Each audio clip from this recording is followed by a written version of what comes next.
Assalamualaikum warahmatullahi wabarakatuh. Kami akan membentangkan Unit 6 Dasar dan Hala 7 Pendidikan Malaysia. Manakala ini adalah ahli-ahli kumpulan kami. Dasar dan Hala 7 Pendidikan Malaysia. Yang pertama, pendidikan sewaktu masyarakat Melayu tradisional. Ciri-ciri masyarakat berstruktur iaitu ada raja, pembesar dan rakyat.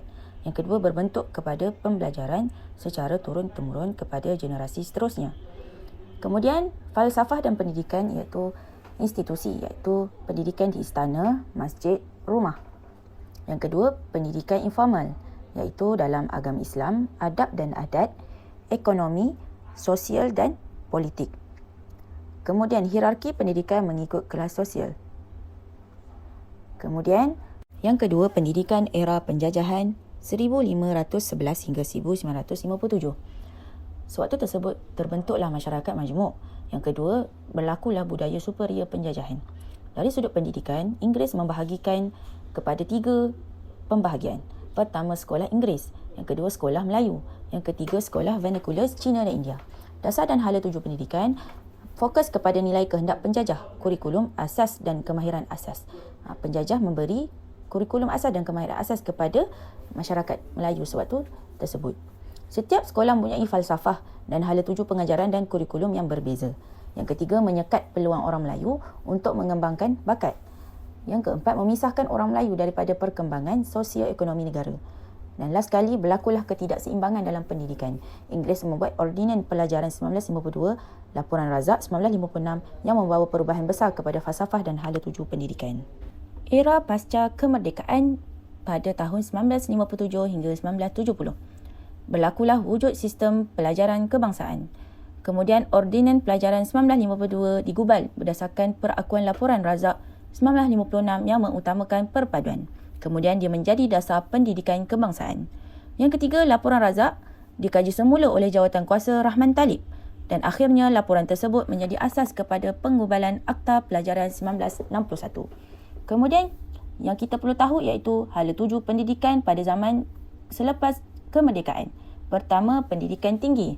Yang kedua, pendidikan percuma. Yang ketiga, bahasa kebangsaan. Dan yang keempat, terdapatlah kurikulum kebangsaan. Kemudian pendidikan pada era kemerdekaan, pertama menjadikan bahasa Melayu sebagai bahasa pengantar. Yang kedua, penggunaan kurikulum dan peperiksaan yang sama untuk semua pelajar. Yang ketiga, penghapusan peperiksaan pemilihan menyebabkan peningkatan kadar murid penyertaan ke sekolah. Kemudian era dasar pembangunan baru mengalami perubahan yang pesat dari sudut pendidikan. Asas perundangan bagi pelaksanaan dasar pendidikan diperkukuhkan melalui penggubalan dan pindaan akta. Berlaku dalam Akta Pelajaran 1961 kepada Akta Pendidikan 1956 dan lain-lain lagi. Kemudian berlakulah perkembangan ICT, persijilan terbuka, pendidikan komuniti dan lain-lain. Kemudian dinaik tarafkan kelayakan guru daripada sijil kepada diploma. Kemudian menaik tarafkan sekolah menengah vokasional kepada sekolah menengah teknik. Kemudian yang terakhir iaitu pendidikan pada abad 21. Yang pertama, Wawasan 2020 merupakan suatu garis panduan kepada arah dasar pembangunan negara. Ia bertujuan bagi mencapai suatu tahap kemajuan. Kemudian, pada zaman kini ini, sistem pendidikan kebangsaan diperkemas sejajar dengan perkembangan dunia teknologi maklumat. Yang ketiga, penambahbaikan dilakukan seperti Akta Pendidikan 1996, berlaku pelbagai program dan pindaan, iaitu antaranya program PPSMI, iaitu program pengajaran dan pembelajaran sains dan matematik dalam bahasa Inggeris. Kemudian yang paling besar ialah terdapatlah perkembangan pendidikan negara dari sudut penubuhan Kementerian Pengajian Tinggi Malaysia, KPTM, yang berlaku pada tahun 2004. Kemudian berlaku juga MBMMBI, iaitu pindaan daripada pemansuhan program PPSMI yang akan dibentangkan oleh sahabat saya nanti. Kemudian terakhir berlakulah program satu murid, satu sukan dan pelbagai lagi. Seterusnya adalah kepentingan dan fungsi dasar-dasar pendidikan. Yang pertama adalah dasar kebajikan, di mana fungsi dasar kebajikan adalah mengubah tahap pemikiran, keilmuan, kemahiran dan kemanusiaan kepada tahap yang lebih tinggi. Contoh bagi dasar kebajikan ini adalah seperti dasar bantuan kewangan. Contohnya beasiswa untuk pelajar yang ingin menyambung pelajaran, PTPTN, pinjaman, KUAM, bantuan pendidikan, RMT, skim susu, derma dan juga pinjaman buku teks. Seterusnya adalah dasar solusi. Penyelesaian masalah yang tertumpu kepada aspek sosial dan ekonomi bertujuan untuk mensejajarkan semula hala tuju, pelaksanaan dan perancangan yang dibuat dalam bidang pendidikan. Contoh bagi dasar solusi ini adalah 1M1S, 1 murid 1 sukan, PPSMI, MBM, MBI, keciciran sifar dan juga sekolah selamat. Selain itu adalah dasar kawalan. Kawalan bermaksud disiplin, di mana ianya mendisiplinkan merupakan penerapan dasar legislatif dalam bentuk akta yang mengenakan syarat dan hukuman. Tujuannya adalah untuk sebagai pencegahan, pengajaran dan peringatan. Contoh bagi dasar kawalan ini adalah Kod Etika, Peraturan dan Undang-Undang Pendidikan dan juga Akta Pendidikan 1966. Selain itu, ialah dasar inovasi. Dasar ini bertujuan membawa dan memberi pembaharuan dalam pendidikan negara, bersifat futuristik, pragmatik kerana membawa pendidikan kepada yang lebih baik dari yang sedia ada. Contoh bagi dasar inovasi ini adalah sekolah berprestasi tinggi, TVET, ICT dalam pendidikan, sekolah bakat iaitu seni dan sukan. Seterusnya adalah pengaruh dasar pendidikan terhadap pembangunan. Yang pertama adalah dasar PPSMI, di mana bagi pembangunan insan dapat melahirkan rakyat Malaysia yang boleh menguasai ilmu sains, matematik, teknologi, bahasa Inggeris dan mampu untuk berdaya saing. Seterusnya adalah dasar MBM MBI, di mana dapat melahirkan rakyat cinta dan mendaulatkan bahasa kebangsaan dan menguasai bahasa Inggeris untuk lebih berilmu tanpa meninggalkannya dan juga berkemahiran tinggi dan mampu berdaya saing. Bagi pembangunan negara, negara berpenduduk bijak yang dapat membantu memacu pembangunan ekonomi negara dan juga pemindahan teknologi tinggi. Seterusnya adalah dasar 60-40. Bagi pembangunan insan dapat melahirkan rakyat yang berketerampilan, berfikiran saintifik dan progresif, kreatif dan juga inovatif.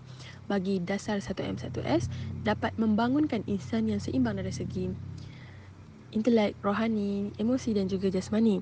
Selain itu, insan yang sihat dan cergas dan dapat meningkatkan minat sukan dan melahirkan ahli sukan yang bertaraf dunia. Bagi pembangunan negara pula, dapat menyediakan sumber tenaga manusia berkemahiran tinggi dan berbudaya cipta.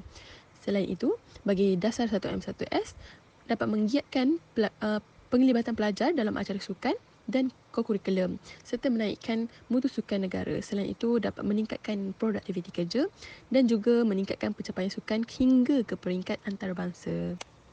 Selain itu adalah dasar pendidikan percuma, di mana bagi pembangunan insan dapat mengurangkan kadar buta huruf di kalangan rakyat Malaysia dan juga rakyat berpeluang meningkatkan tahap pendidikan masing-masing.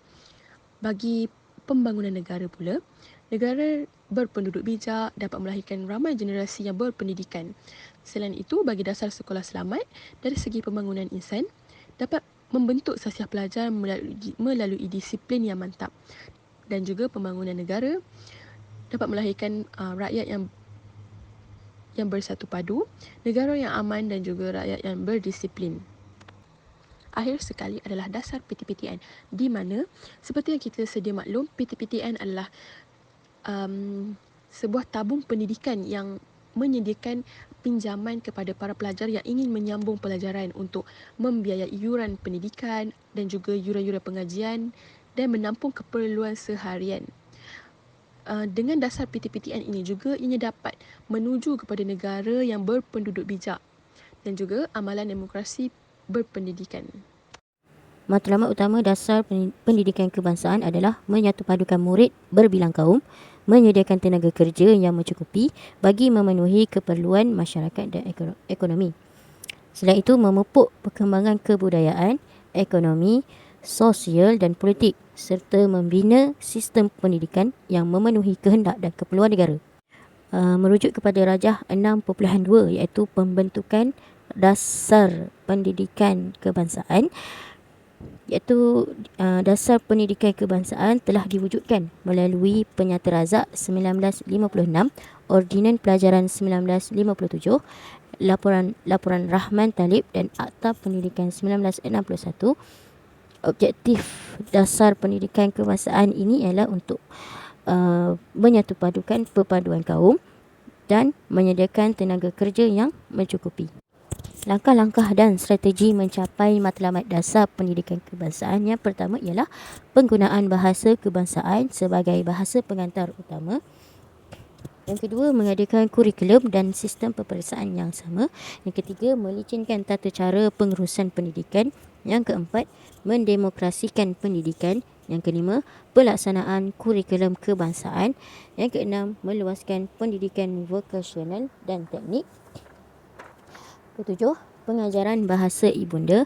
Yang ke-8, menggalakkan aktiviti kurikulum. Yang ke-9, penekanan penggunaan teknologi maklumat dan komunikasi TMK. Apakah MBMMBI? MBMMBI ialah memartabatkan bahasa Malaysia dan memperkukuhkan bahasa Inggeris. Pelaksanaan dasar ini diperkenalkan oleh Kementerian Pendidikan Malaysia pada tahun 2011 berikutan pemansuhan dasar PPSMI secara beransur-ansur mulai 2011 dan berakhir sepenuhnya pada tahun 2014. Dasar ini bertujuan untuk melahirkan generasi warga Malaysia yang fasih dan yakin menggunakan bahasa Malaysia dan Inggeris. Selain itu, dapat memupuk perpaduan bahasa komunikasi utama dan bahasa ilmu. Bagaimana pula MBMMBI dibentuk? Iaitu dengan mengadakan program latihan dan peningkatan profesionalisme guru bagi subjek Bahasa Melayu dan Bahasa Inggeris. Guru Bahasa Inggeris dilatih bagi meningkatkan profesionalisme guru serta kemahiran selaras dengan pembangunan pendidikan nasional. Apakah objektif MBMMBI? Yang pertama ialah penerokaan ilmu. Yang kedua, pengisiannya dalam bidang kerjaya. Yang ketiga, menggunakannya untuk sebarang urusan rasmi. Yang keempat, melahirkan generasi yang berkeyakinan untuk bertutur dan mempraktikkan bahasa Malaysia dan bahasa Inggeris standard dalam perbualan. Bagaimanakah objektif dasar MBMMBI dapat dilaksanakan dan dicapai? Yang pertama, melalui amalan pendidikan di sekolah. Yang kedua, melalui proses pengajaran dan pembelajaran dalam semua subjek. Yang ketiga ialah kefasihan dan keyakinan penggunaan bahasa Malaysia dapat dipupuk melalui pengantar utama dalam pendidikan. Yang ketiga, menerusi penekanan dalam penggunaan bahasa Inggeris, iaitu dapat membantu generasi baru bersaing pada peringkat antarabangsa serta menguasai pemindahan teknologi dan maklumat. Pengukuhan bahasa Malaysia pada peringkat awal persekolahan iaitu sebagai bahasa rasmi dalam urusan kerajaan dan bidang-bidang lain. Terakhir, pemudaan bahasa Malaysia dan penguasaan bahasa Inggeris bermula daripada peringkat sekolah lagi. Apakah dasar satu murid satu sukan? Satu murid satu sukan mewajibkan setiap murid menyertai sekurang-kurangnya satu aktiviti sukan di sekolah. Dasar ini menyokong pelaksanaan FPK yang berhasrat untuk melahirkan insan yang seimbang dari segi intelek, rohani, emosi dan jasmani. Bagaimana ia dibentuk? Konsep dasar satu murid satu sukan ini digubal untuk menyokong falsafah pendidikan kebangsaan agar dapat memberi peluang kepada murid yang berbakat dan berpotensi untuk digilap ke tahap yang lebih tinggi. Yang kedua, meningkatkan kadar penyertaan murid dalam sukan. Yang ketiga ialah penglibatan khusus bagi murid yang kurang aktif. Apakah objektif dasar satu murid satu sukan? Yang pertama, membentuk budaya sukan dalam kalangan murid. Yang kedua, memenuhi naluri semula jadi dalam aktiviti sukan. Yang ketiga, mewujudkan landasan ke arah kecemerlangan sukan. Yang keempat, memberi keseimbangan di dalam akademik dan keperluan fizikal. Yang kelima, membentuk sahsiah, jati diri, disiplin dan nilai murni dalam kalangan murid. Yang keenam, meningkatkan kecergasan jasmani murid, memupuk perpaduan menerusi sukan. Bagaimanakah objektif satu murid satu sukan dapat dilaksana dan dicapai? Objektif ini dilaksanakan dan dicapai melalui program sukan sepanjang tahun yang merangkumi sukan untuk kecemerlangan. Antara program sukan yang dilaksanakan adalah program sukan umum iaitu sepanjang tahun seperti sukan balapan dan padang merentas desa di mana pelajar perlu melibatkan diri dalam mewakili rumah sukan masing-masing. Kelab sukan dan permainan diadakan sepanjang tahun di mana memerlukan 90 minit seminggu bagi sekolah menengah dan 60 minit seminggu bagi sekolah rendah. Program ini murid-murid perlu menghadiri latihan iaitu pelbagai sukan dan modified game. Program pertandingan dalaman pula merupakan pertandingan antara rumah sukan, pertandingan kelas atau tingkatan dan pertandingan dom di antara asrama. Murid yang ada bakat dalam sukan, mereka akan mewakili sesuatu sukan ke peringkat yang lebih tinggi seperti mewakili daerah, negeri dan negara.